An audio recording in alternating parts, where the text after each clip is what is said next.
बिस्मिल्लाहिर्रहमानिर्रहीम। Lecture number 6 है computer science second year ICS का। इससे पहले वाले लेक्चर में हमने बड़ी डिटेल से पढ़ा था ऑपरेटर क्या होते हैं, ऑपरेटर की टाइप्स क्या होती हैं, और उसमें हमने यूनरी ऑपरेटर, बाइनरी ऑपरेटर और टर्नरी ऑपरेटर का कंसेप्ट पढ़ा था।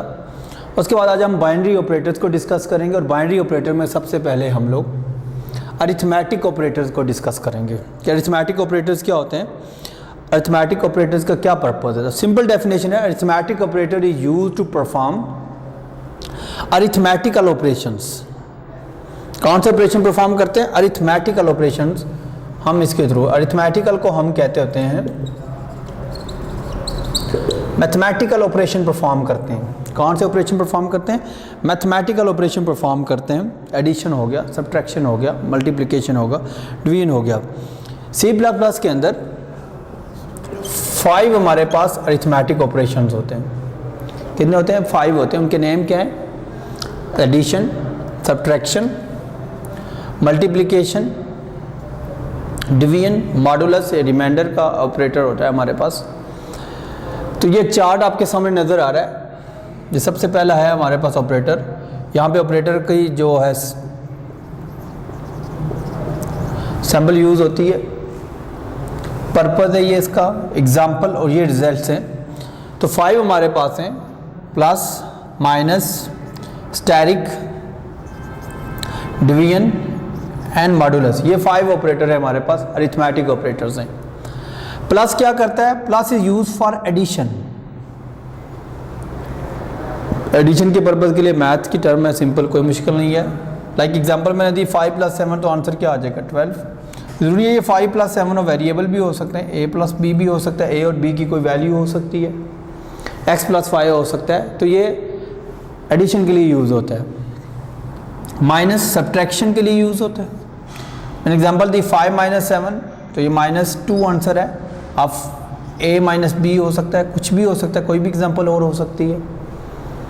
ये सारे के सारे हमारे पास सब्ट्रैक्शन। उसके बाद स्टैरिक का साइन है,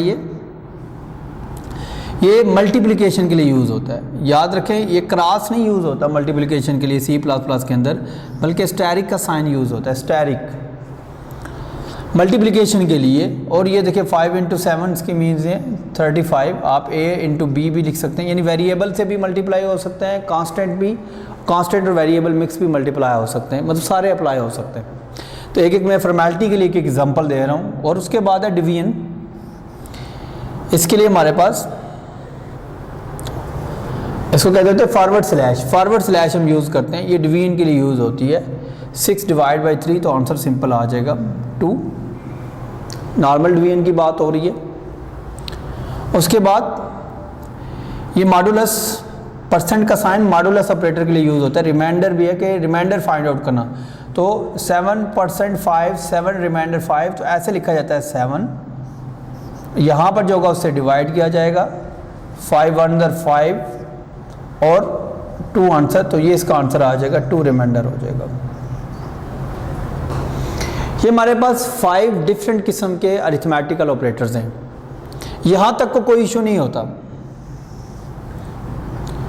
बस कुछ पॉइंट्स याद कर ले कि जब हम डिवीजन करेंगे या हम रिमाइंडर फाइंड आउट करेंगे तो क्या क्या बातों का ख्याल रखना है। तो सबसे पहले मैं डिवीजन की बात कर लूँ। जब आप डिवीजन ऑपरेटर यूज़ करते हैं उसके लिए क्या क्या चीज़ें मस्ट हैं। सबसे पहले अगर मैं ऐसे डिवीजन लिखता हूँ, मैं एग्जांपल देता हूँ 7/3, तो आंसर क्या होगा? मोस्टली लोग सोचते होंगे इसका आंसर होगा, या ऐसे मैं कर लूँ अगर 5/2, तो आंसर होगा 2.5। मोस्टली लोग ये सोचेंगे, लेकिन मैं अगर कहूँ तो इसका आंसर होगा 2। ये क्या बात हुई है? 5 को 2 पे डिवाइड करो। अगर जनरल बात करें तो आंसर यही आता है। लेकिन डिवीजन ऑपरेटर के लिए कुछ रूल्स हैं, क्योंकि C++ है, प्रोग्रामिंग कर रहे हैं आप लोग, C में भी यही बात है। आप खुद बता रहे हैं, देखिए ये डाटा टाइप कौन सी है? इंटीजर। ये डाटा टाइप कौन सी है? इंटीजर। तो रिजल्ट कैसे फ्लोटिंग पॉइंट हो सकता है? इसलिए इसका रिजल्ट हमेशा इंटीजर होगा, ये वाला ड्रॉप हो जाएगा। ये बहुत बड़ी प्रॉब्लम आती है डिवीजन ऑपरेटर में। जब भी आप डिवीजन ऑपरेटर यूज़ करेंगे तो याद रख लीजिएगा, इसमें अगर आप एक्यूरेट रिजल्ट लाना चाहते हैं तो एक डाटा टाइप हमारे पास फ्लोटिंग पॉइंट होनी चाहिए, तभी जाके 100% एक्यूरेट रिजल्ट आएगा। अगर ये डाटा टाइप नहीं होगी, लाइक अगर मैं ऐसा लिखता हूँ, इसका मतलब है आंसर आ जाएगा 2.5, तो ये वैलिड है। अगर मैं इसको ऐसे लिखूँगा तो यकीन करें आंसर आ जाएगा 2, जो कि रॉन्ग है। ये लॉजिकल एरर्स होती हैं जो अक्सर बेशतर हम यूज़ करते हैं। डिवीजन ऑपरेटर के लिए स्पेशली याद रखना है at least fractional point, fractional part होना चाहिए उसमें। अगर नहीं है तो 0.0 कर दें या फ्लोट वैल्यूज़ को डिक्लेयर कर दें। तो ये ख्याल रखना है आपने डिवीजन ऑपरेटर के साथ। उसके बाद मॉडुलस के लिए भी कुछ बातें ज़रूरी हैं। वो क्या बातें हैं?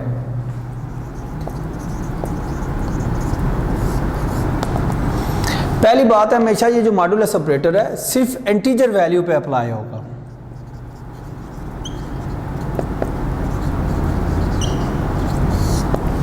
इंटीजर वैल्यू के अलावा किसी पे अप्लाई नहीं हो सकता, किसी फ्रैक्शनल पॉइंट वाली या फ्लोटिंग पॉइंट पे नहीं अप्लाई हो सकता। अगर होना चाहे तो यहाँ पे हम पॉइंट भी लगा सकते हैं। यहाँ पे 0 लगा ले, 5 4 20 आ जाएगा, जो तो रिमाइंडर आया ही नहीं है। तो कभी भी ये इंटीजर में नहीं जाएगा, सॉरी फ्लोटिंग पॉइंट में नहीं जाएगा, हमेशा इंटीजर होगा। 2 इंटीजर होंगे, 5% 2 तो आंसर आ जाएगा 1। अगर हमारे पास 4% 2 तो आंसर आ जाएगा 0। अगर ऐसे आ जाए तो फिर क्या आंसर होगा? ये भी बात सोचने वाली है। इसका मतलब है ये आंसर आएगा 2 4 4 0 0 2 रिमाइंडर, सिंपल। तो ऐसे का आंसर होता है 2 रिमाइंडर। इसका मतलब है कि ये जो होगा, अगर ये इससे स्मॉलर है तो ये खुद रिमाइंडर होता है। ज़रूर याद रख लीजिएगा, ये भी बातें पूछी जा सकती हैं। तो ये सारे के सारे थे हमारे अरिथमेटिक ऑपरेटर्स। अब साथ इन अरिथमेटिक ऑपरेटर के साथ एक छोटा सा और टॉपिक भी मैं पढ़ा देता हूँ, वो भी बड़ा ज़रूरी है, वो भी आपको पता होना चाहिए कि अगर हमने पावर लेनी हो, स्क्वायर रूट लेना है, तो फिर क्या करें। एक तो हमारे पास मेथड्स हैं काफ़ी सारे कि अगर आपने पावर लेनी हो, लाइक ए स्क्वायर करना हो तो आप ऐसे लिख लें, ए क्यूब हो तो लिख लें 3a कर दें। लेकिन ए 100 हो तो 100 लिखेंगे, मुश्किल हो जाता है हमारे लिए कंप्यूटर में ये सारे काम करना। तो उसके लिए कुछ हमारे पास स्टैंडर्ड लाइब्रेरी फंक्शन है, बिल्ट इन फंक्शन है, जो इन पर्पज़ के लिए हम यूज़ करते हैं। वो जो बिल्ट इन फंक्शन है वो कौन कौन से हैं वो थोड़ा सा आप देख लें। ये फंक्शन शायद बुक में ना लिखे हों, अगर लिखे होंगे तो पता नहीं किधर लिखे होंगे। ये क्योंकि हमने प्रोग्राम में यूज़ करने होते हैं इसलिए इनके थोड़ी सी डिटेल लिख लें। सबसे पहले हम पावर फंक्शन पढ़ लेते हैं। पावर फंक्शन, इसका पर्पस क्या है जी?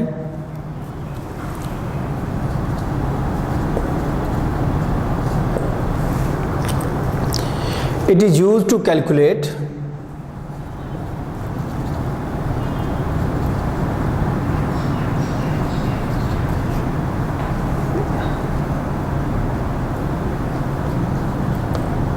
exponential power of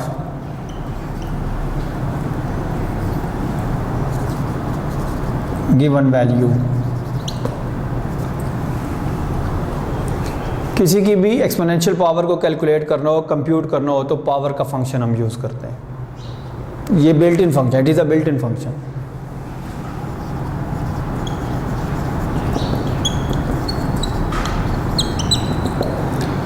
ज़ाहिर बात है इसके लिए हेडर फाइल भी कोई यूज़ होगी अगर बिल्ट इन फंक्शन है।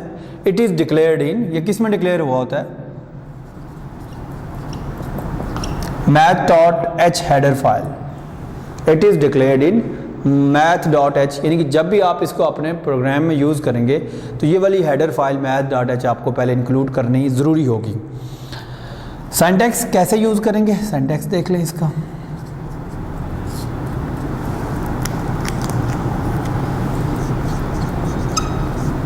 पावर वैल्यू आप लिख सकते हैं, यहाँ पे वेरिएबल लिख सकते हैं, इवन एक्सप्रेशन भी कोई हो सकता है।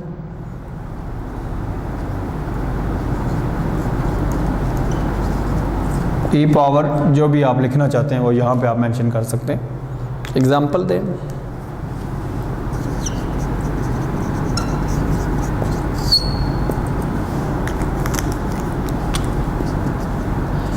पहले एग्जांपल देखें, पावर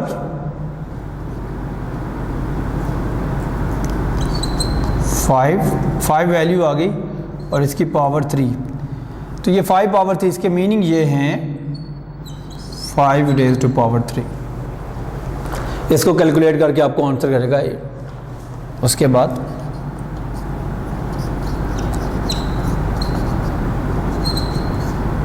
ये क्या है, x इज़ अ वेरिएबल, तो x की पावर 5, ये वेरिएबल से एग्जांपल आ गई है। उसके बाद a प्लस बी, यानी इसके मीनिंग है a plus b whole square. ये ऐसे पावर का फंक्शन काम करता है, ये पावर कैलकुलेट करने के लिए। बाकी आप नॉर्मल भी कर सकते हैं, वो मल्टीप्लिकेशन आपके पास है उसके थ्रू आप कर सकते हैं। तो ये प्रॉपर फंक्शन है, आप इसको भी यूटिलाइज़ करेंगे। हमेशा ये वैल्यू हमें क्या रिटर्न करेगा, पावर कैलकुलेट करके रिटर्न करेगा। इस वैल्यू को हम कहीं पे भी यूटिलाइज़ करते हैं।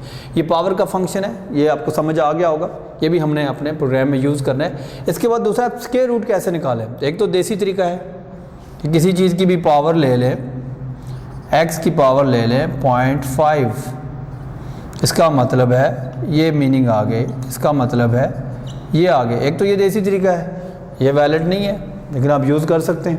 अब प्रॉपर इसके लिए फंक्शन है, वो फंक्शन हम पढ़ लेते हैं ताकि बातें बेहतर हो जाए हमारे लिए।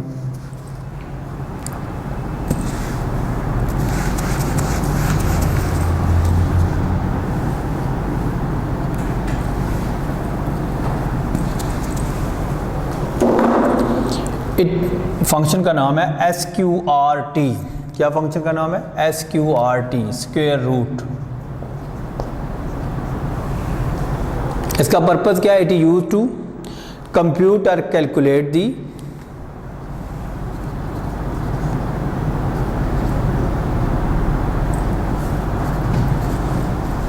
Square root of given positive number, positive value. Positive value का ये स्क्वायर रूट कैलकुलेट करता है, कंप्यूट करता है। इसके अलावा ये किसी और वैल्यू का स्क्वायर रूट कैलकुलेट या कंप्यूट नहीं करता। ये भी बिल्ट इन फंक्शन होता है। नेगेटिव का वहाँ पे कैलकुलेट नहीं होता, आपको पता है नेगेटिव होता ही नहीं। आयोटा स्क्वायर का कंसेप्ट आपने सुना होगा मैथ के अंदर। ये भी बिल्ट इन फंक्शन है और ये भी किस में डिक्लेयर होता है, it is declare in math.h header file. यानी जब भी आप इसको यूज़ करेंगे तो आपके पास जो हेडर फाइल होनी चाहिए वो math.h होनी चाहिए। बात समझ आ गई। उसके बाद कैसे इसको यूज़ करेंगे, इसका सिंटैक्स देखें। स्क्वायर रूट वैल्यू लिखें, इवन वेरिएबल भी लिख सकते हैं और कोई यहाँ पे एक्सप्रेशन भी लिख सकते हैं। स्क्वायर रूट वैल्यू, वेरिएबल और एक्सप्रेशन कुछ भी लिख सकते हैं। स्क्वायर रूट 9 लिखा, इसका आंसर आ जाएगा। इसके मीनिंग ये हैं। उसके बाद स्क्वायर रूट x, इसके मीनिंग ये हैं, x का स्क्वायर रूट आ गया। Square root x plus y, तो इसकी मीनिंग ये हैं, इसका स्क्वायर रूट हम कैलकुलेट कर लेंगे और जिधर मर्जी यूटिलाइज करें। तो ये थे सारे के सारे हमारे पास अरिथमेटिक ऑपरेटर्स, और कुछ मैंने अरिथमेटिक फंक्शन भी आपको साथ बता दिए, इनकी भी हमें ज़रूरत होती रहती है।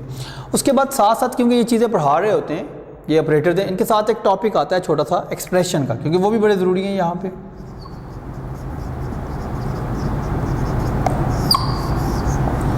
एक्सप्रेशन किसको कहते हैं, याद रखिएगा। एक्सप्रेशन की डेफिनेशन क्या होती है, एक्सप्रेशन कंसिस्ट्स ऑफ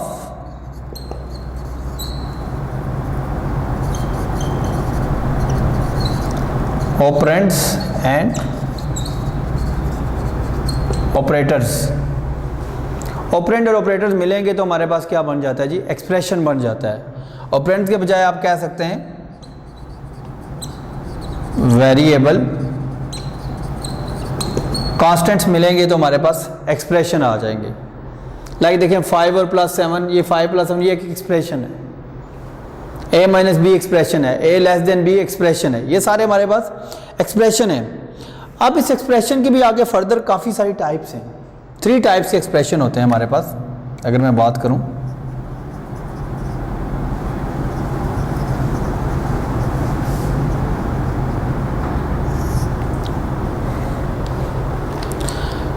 तीन तरह के एक्सप्रेशन आते हैं, वो हम देख लेते हैं।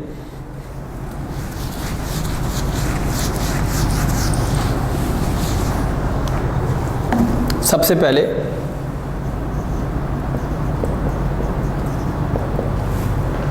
अरिथमेटिक एक्सप्रेशन,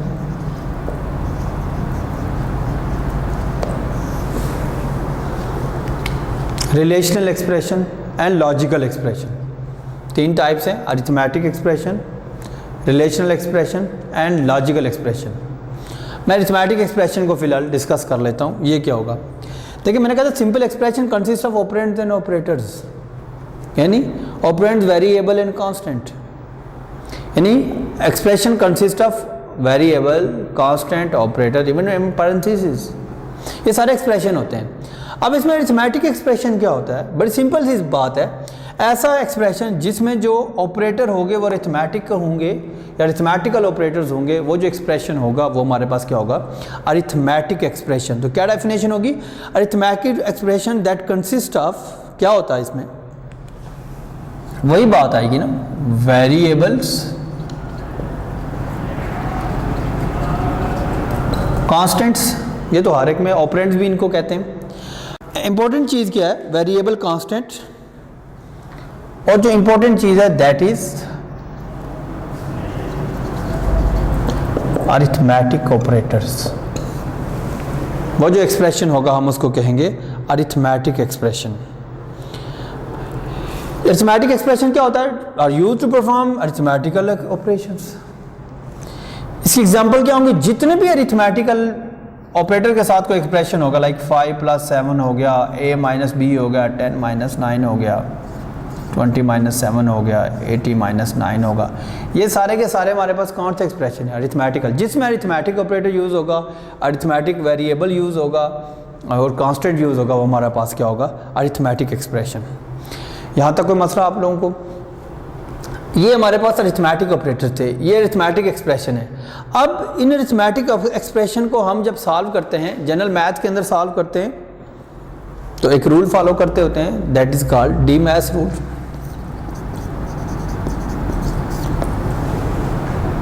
चैनल बता रहा हूँ, या कुछ जगहों पर ऐसे भी लिखा होता है, कुछ जगहों पर ऐसे भी लिखा होता है, कुछ पे ऐसे भी लिखा होता है। ये सारे रूल फॉलो किए जाते हैं एक्सप्रेशन को सॉल्व करने के लिए। Division, multiplication, addition, subtraction, multiplication, division, addition, subtraction, brackets, order, division, multiplication, addition, subtraction, parenthesis, exponent, division, multiplication, addition, subtraction, ये सारे रूल्स फॉलो होते हैं। जब भी हम एक्सप्रेशन को सॉल्व करेंगे तो हमारे इस पे भी कुछ रूल्स हैं, इंशाल्लाह वो मैं बाद में भी पढ़ा दूंगा, क्योंकि डिटेल के साथ हमने सारे ऑपरेटर्स को लेके चलना है। लेकिन जनरल पता होना चाहिए, सबसे पहले हमेशा पैरेंथेसिस सॉल्व होंगी, देन ऑर्डर सॉल्व होगा। डिवीजन मल्टीप्लिकेशन का सेम ऑर्डर है, एडिशन सब्ट्रैक्शन का सेम ऑर्डर है। अगर ये दोनों पहले आ जाए तो इनमें से देख लेंगे, ये वाले आ जाए तो फिर इनको भी देख लिया जाएगा। तो ये सारे का सारे एक्सप्रेशन को सॉल्व करने के लिए ये वाला सारा का सारा ऑर्डर फॉलो होगा। तो ये हमारा अरिथमेटिक ऑपरेटर्स और अरिथमेटिक एक्सप्रेशन का टॉपिक कंप्लीट हो गया है। अब हम देख लेते हैं अरिथमेटिक ऑपरेटर्स के बाद रिलेशनल ऑपरेटर्स। बेसिकली टॉपिक है हमारे पास रिलेशनल ऑपरेटर्स। रिलेशनल ऑपरेटर्स क्या करते हैं, कहते हैं relational operators are used to compare two values. Relational operators are used to compare two values and produce results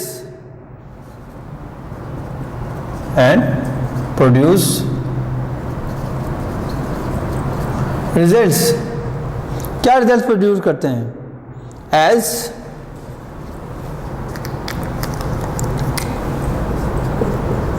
true और फॉल्स। कहते हैं relational operators are used to relate two values, compare two values and return a result that is true और false. दो चीज़ों को compare करते हैं, comparison के बाद जो रिजल्ट आता है या वो ट्रू होता है या वो फॉल्स आता है। जो ट्रू होता है अगर हम उसको प्रिंट करें हमारे कंप्यूटर में तो उसको 1 से रिप्रेजेंट करते हैं, और फॉल्स को अगर रिप्रेजेंट करना हो, प्रिंट करना हो, तो ये 0 से रिप्रेजेंट। इसका मतलब है टू वैल्यूज़ को कंपेयर कर रहे हैं। जहाँ पे भी कंपैरिजन आ जाए, जो कंपेयर करते हैं ना, जहाँ पे भी कंपैरिजन आ जाता है तो हम कहते थे वो कंडीशन होती है। तो हम कह सकते हैं it is use to form a condition. ये कोई कंडीशन फॉर्म करने के लिए यूज कर सकते हैं, या it is use to specify a condition. ये प्रोग्राम में अगर कंडीशन स्पेसिफाई करनी हो, इसका मतलब है उसके लिए हमें रिलेशनल ऑपरेटर यूज करना पड़ेगा। ये रिलेशनल ऑपरेटर का काम है कंडीशन को स्पेसिफाई करना, किसी दो वैल्यूज को कंपेयर करना, कंपेयर करने के बाद उनका हमें रिटर्न करता है रिजल्ट ट्रू या फॉल्स। इसलिए कई दफ़ा हम इनको कहते होते हैं, ये हमारे पास कंपैरिजन ऑपरेटर्स भी होते हैं, also called comparison operator.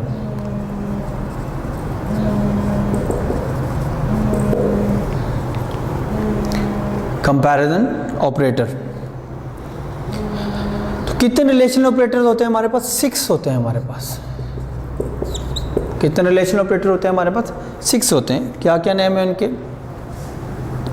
Less than, greater than, less than, or equal to, greater than or equal to, not equal to, equal to. ये 6 है हमारे पास।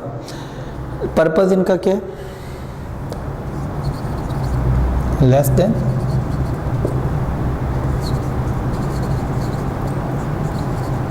ग्रेटर देन,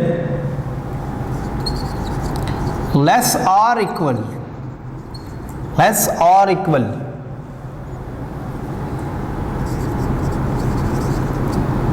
ग्रेटर और equal, not equal, equal to.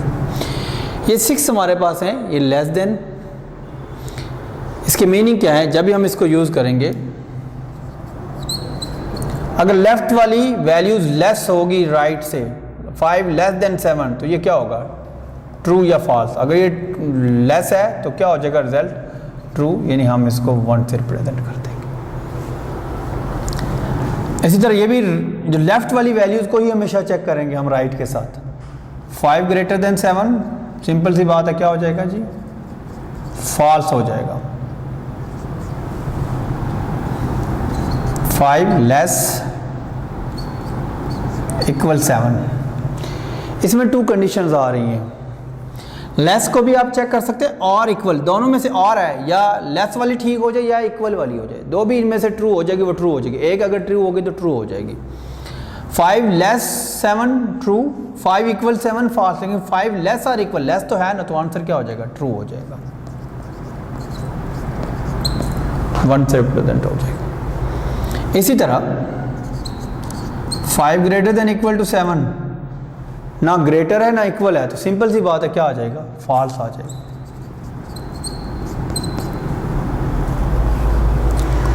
Not equal, यानी equal नहीं है। 5 not equal to 5, a not equal to a, variable भी use हो सकते हैं। तो ये क्या है? ये तो इक्वल है, लेकिन लिखा है नॉट इक्वल, तो क्या हो जाएगा हमारे पास? ये फॉल्स हो जाएगा। इक्वल के लिए साइन यूज होता है डबल इक्वल। याद रखना, इक्वालिटी के लिए सिंगल इक्वल हमेशा यूज करेंगे तो वो असाइनमेंट ऑपरेटर हो जाएगा। Equality sign double equal use करेंगे तो इक्वल होगा। तो 5 इक्वल टू 5, तो दैट इज ट्रू। ये हमारे पास रिलेशनल ऑपरेटर सिंपल कंडीशन बनाने के लिए यूज़ करते हैं। 6 के 6 रिलेशनल ऑपरेटर हैं, ये सारे के सारे हैं। इनमें से कोई भी यूज़ होता है। जहाँ पे भी कंडीशन बनानी हो, आपने कंट्रोल स्ट्रक्चर आगे यूज़ करने हो, इफ़ देन एल्स का कंसेप्ट आएगा आपके पास, स्विच स्टेटमेंट का आएगा, लूप्स होंगे, हर जगह कंडीशन की ज़रूरत होगी। तो कंडीशन क्रिएट करने के लिए आपने हमेशा रिलेशनल ऑपरेटर यूज़ करना है। अब रिलेशनल ऑपरेटर के बाद इसी का एक्सप्रेशन भी होता है। मैंने कहा था अरिथमेटिक एक्सप्रेशन, एक्सप्रेशन की 3 टाइप्स होती हैं, arithmetic expression, relational expression and logical expression. अब हम देख लेते हैं रिलेशनल एक्सप्रेशन कौन सा होता है। सिंपल सी डेफिनेशन होगी इसकी भी। रिलेशनल एक्सप्रेशन, वही एक्सप्रेशन की definition, consist of variable, constant and operators. इसमें भी वही है, रिलेशनल एक्सप्रेशन में कंसिस्ट ऑफ वेरिएबल, कांस्टेंट, और जो नई चीज़ है इसमें क्या है, रिलेशनल ऑपरेटर्स। जिस एक्सप्रेशन में रिलेशनल ऑपरेटर यूज होंगे वो हमेशा रिलेशनल एक्सप्रेशन होगा। तो relational expression consist of variable, constant and relational operators. Examples क्या होंगी, ये जितनी एग्जाम्पल लिखी हुई हैं ये सारे की सारी हमारी रिलेशनल एक्सप्रेशन की हैं। 5 less than 7, a greater than b, a equal to b, 9 not equal to 7, ये सारी किसी एग्जाम्पल्स हैं हमारी रिलेशनल एक्सप्रेशन की हैं। तो ये टॉपिक हमारा रिलेशनल ऑपरेटर का भी कंप्लीट हो गया। इसमें से कोई भी चीज़ जो आपको ना समझे, बुक आपके पास है, वहाँ से भी आप देख सकते हैं, कमेंट्स में भी कर सकते हैं। 6 रिलेशनल ऑपरेटर्स हैं हमारे पास, ये कंडीशन बनाने के लिए यूज़ करते हैं, टेस्ट करना है, कोई चीज़ हमने लगाना और डिसीजन मेकिंग करनी हो तो ये वाले हम ऑपरेटर यूज़ करते हैं।